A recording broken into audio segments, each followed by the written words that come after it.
और जो उनकी तथाकथित प्रायोजित दिल्ली में रैली है उसमें लोग जुड़ने वाले नहीं है और उनको पूर्व सूचना मिल गई कि आप राजस्थान से जितनी संख्या बता रहे 50,000 वो आने वाली नहीं है और इसीलिए वेणुगोपाल जी दबाव डालने के लिए, उकसाने के लिए, मीडिया में बात कहकर लोगों को उकसाने के लिए आए।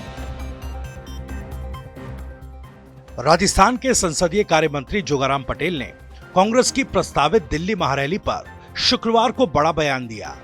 उन्होंने कहा कि वोटर लिस्ट का समय समय पर गहन रिव्यू होता है जिससे हर योग्य मतदाता को फायदा मिलेगा।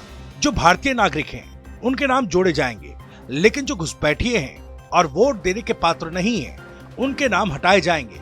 पटेल ने कांग्रेस पर निशाना साधते हुए कहा कि उनकी रैली में जनता नहीं जाएगी और यह आंदोलन पूरी तरह से असफल होगा। उन्होंने दावा किया कि कांग्रेस के पास कोई मुद्दा नहीं है और लोग उनके वोट छोड़ गद्दी छोड़ अभियान में शामिल नहीं होंगे। अगर जो भारतीय नागरिक है, मत देने की योग्यता रखता है, मतदान में नाम जुड़वाने की योग्यता रखता है, उस सबके नाम जुड़ेंगे। जो भारतीय नागरिक नहीं है, घुसपैठिया है और मतदाता की योग्यता नहीं रखता है, उसका नाम नहीं रहेगा।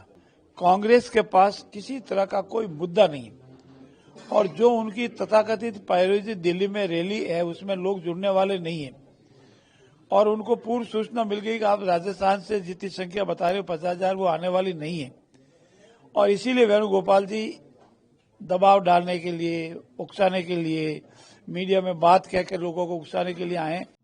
आपको बता दें कि कांग्रेस 14 दिसंबर को दिल्ली के रामलीला मैदान में महारैली करने जा रही है। पार्टी का दावा है अकेले राजस्थान से 50,000 से ज्यादा कार्यकर्ता इस रैली में हिस्सा लेंगे। इसके लिए कांग्रेस ने जिला और विधानसभा स्तर पर समन्वयक नियुक्त किए हैं और यात्रा की व्यवस्था को अंतिम रूप दिया गया। बैठक में कांग्रेस महासचिव केसी वेणुगोपाल और कोषाध्यक्ष अजय माकन ने तैयारियों की सराहना करते हुए कार्यकर्ताओं को समय से रामलीला मैदान पहुंचने का निर्देश दिया। कांग्रेस नेताओं का आरोप है कि केंद्र सरकार और चुनाव आयोग वोटर लिस्ट में गड़बड़ी कर रहे हैं। उन्होंने कहा कि वोट चोरी का मुद्दा सिर्फ कांग्रेस का नहीं बल्कि पूरे देश का है, क्योंकि ये संवैधानिक अधिकार का उल्लंघन है। इस बीच चुनाव आयोग ने राजस्थान में स्पेशल इंटेंसिव रिवीजन यानी कि SIR के दूसरे चरण में वोटर लिस्ट अपडेट का काम लगभग पूरा कर लिया। अंतः विधानसभा उपचुनाव के कारण प्रक्रिया देर से शुरू हुई थी, लेकिन अब राज्य में 99.6% फॉर्म वितरण और 99.64% डिजिटाइजेशन पूरा हो चुका है। इस रिवीजन के तहत अनुपस्थित, शिफ्ट हुए, मृतक या डुप्लीकेट नामों को हटाने और योग्य मतदाताओं को जोड़ने का काम किया गया।